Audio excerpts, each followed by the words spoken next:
Hello and welcome to Always in Escrow with Colby Burchin and Serena Appel. Hello, Colby. Serena, how are you today?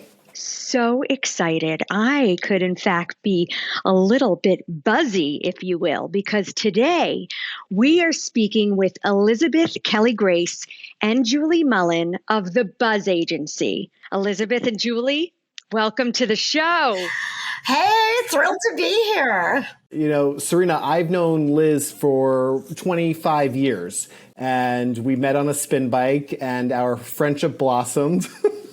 And Liz has just always been gracious to me, and you always will see her smiling. And, you know, like you guys are both very upbeat, and I've met Julie, and she is the same way. And I'm so thrilled to have the Buzz Agency on the podcast because if you are a South Floridian, you know the Buzz Agency. It is hot in South Florida. Thank you. Thank you so much. Tell us a little bit about the Buzz Agency so people, if they don't know, which they should know, what is it? Liz and I co-founded the Buzz Agency in 2009 at the height of the recession because we are both public relations professionals. We've been doing public relations our entire lives, either for corporations or, agencies or as solo practitioners. And so in 2009, we said, we're really good at this. We think we could be really great at this if we do this together. So that's when we launched the Buzz Agency. And we focus primarily on traditional media relations. But over the years, since 2009, as you can imagine, the landscape has changed a little bit. So even though we're still primarily traditional media relations, we also offer other communications related services to our clients. And Liz can talk about the kinds of clients that we have. Sure. So some of our clients, we're based here in South Florida, and a good bulk of our clients are here in the Sunshine State. We have clients all over the nation and all over the world. We work with Aviation Week Network, which is based in New York and London. We represent Marriott International, based in Washington, D.C. area. And we also work with a number of organizations here, ranging from Big Time Restaurant Group, which is Louis Bossi's, Elizabeth's, City Cellar, etc., to Boca West Country Club, to the Florida Bar, the family law section of the Florida Bar, to real estate developers, and quite a few nonprofits that are making an impact here in the community, from Boca Helping Hands to the Achievement Centers, to the Fuller Center, to Boca West Children's Foundation, to the Murakami Museum here in Delray Beach.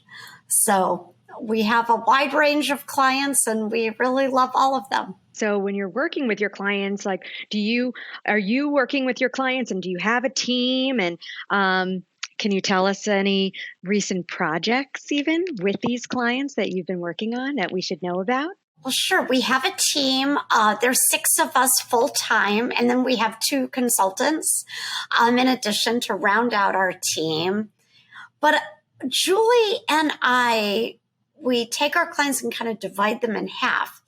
And with those clients, they're led by either Julie or myself, and we are hands-on, involved, every call, every meeting, every email, reviewing every press release before it goes out. We're very, very hands-on, and because we enjoy what we do, and we have a fabulous team here. One recent project we did was in September, is Marriott International opened their new global headquarters building in Bethesda, Maryland. It's this gorgeous 21-story gorgeous building that is the hub for all of its brands, properties, and employees throughout the world. And we coordinated the media relations for this, the grand opening. We were there, getting all the media out, and it was quite rewarding. This is an interesting question because every single week there is something, and that's one of the reasons we love public relations. It is different every single day. You know this, Serena. There's nothing, real structured about it. It's you're doing something for a nonprofit, something for a big corporation, something, and it keeps it enjoyable. So I think we have successes every single week and almost every day with our clients. So there's always something going on.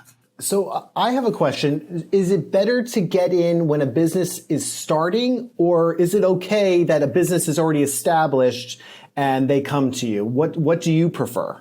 I will say, just in my experience, I think we've done this. We've launched a number of businesses and launched a number of brands. And that is really kind of thrilling, when you're able to see something from the ground up and be a part of it.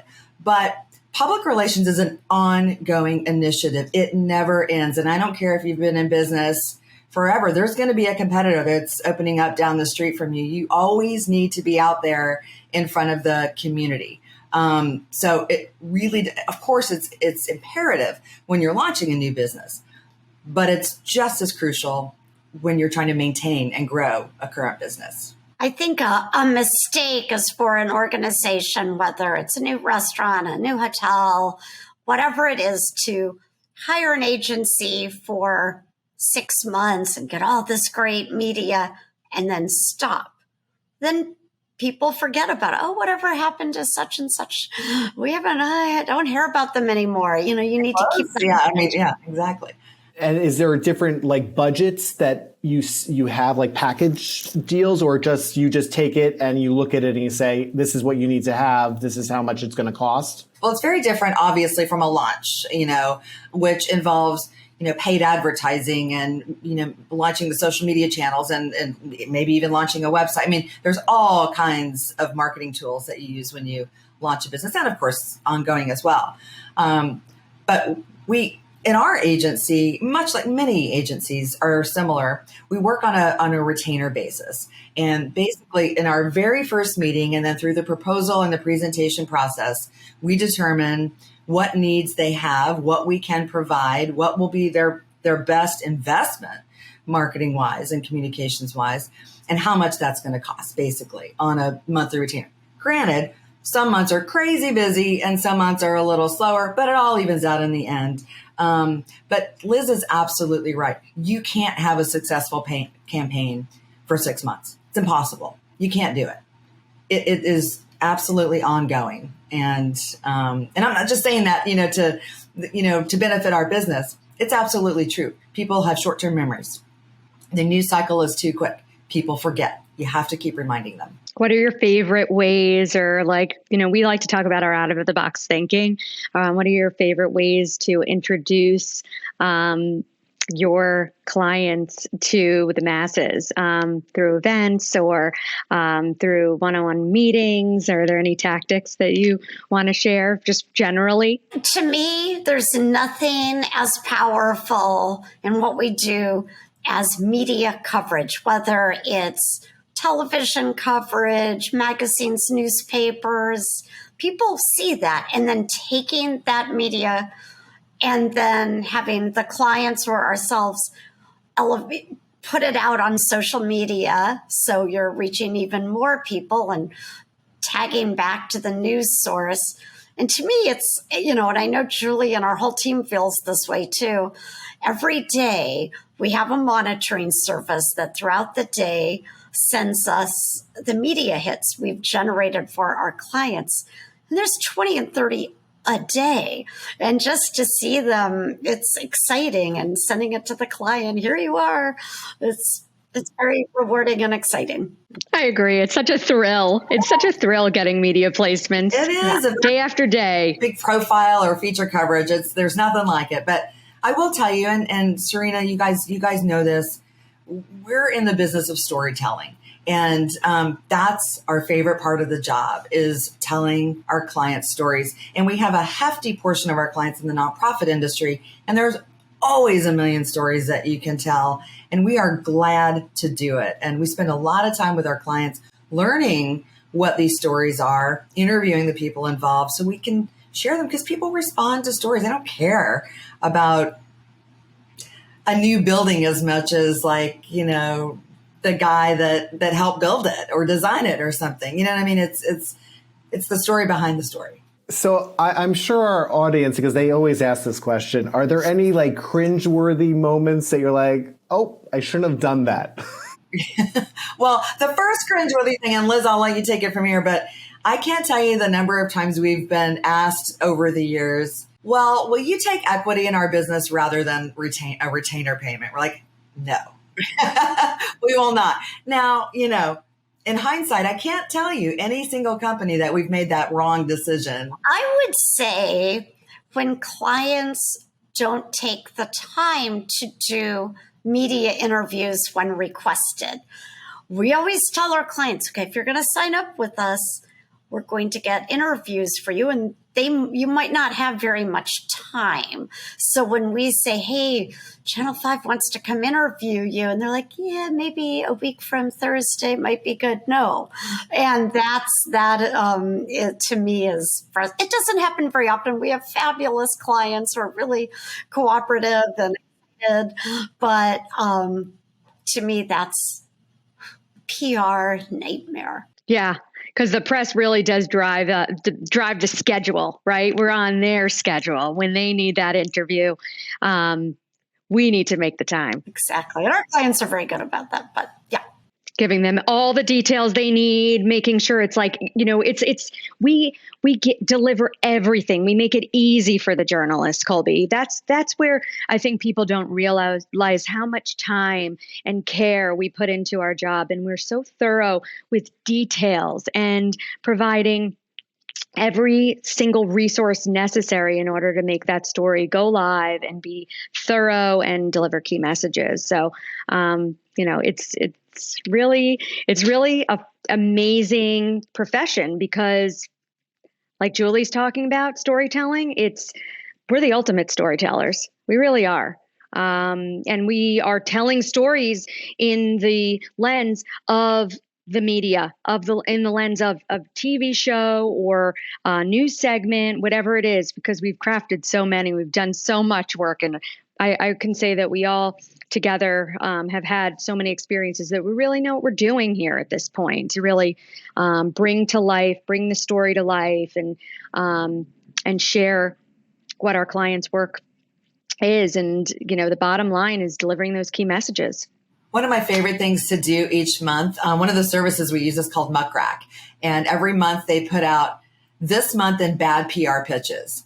And and they have copies of tweets that journalists post. Journalists post, I can't believe somebody pitched me that. Do you even read what I write about? I mean, this has nothing to do with what I do at all. So we follow all that stuff. We, and we are very cognizant. And any aspiring PR professionals on here should know that you really need to do due diligence, research who you are pitching. I mean, there's so many things that we can say to everybody that's just getting started in PR that wants to get a hand at it, and then also not falling on that list ever. I have two questions. Obviously, our audience is all over the country and actually somewhere out of the country. You will go and do some PR for different states? Well, listen, Liz goes every year. She goes to Amsterdam for an aviation show that's there, and she works with European journalists. So, yes, I mean, can we do that? Absolutely. I'm sure a lot of people are going to be asking this. Do you take interns? Yes. Yes, we love interns. Okay, so what's hot coming out that everyone should tune into the next couple months? I know your docket's pretty packed, but what's like on your radar that you want to tell everyone, hey, you guys should watch out for this? Some of our favorite clients are our performing arts clients and arts and culture clients, and there's an incredible chamber orchestra in Palm Beach County called the Symphony, and they're doing a huge concert at Meisner Park that I'm super excited about next month. The Murakami is always doing something fun and wonderful. I mean, there's a cornhole tournament coming up. There's a restaurant opening. There's all kinds of stuff that's happening.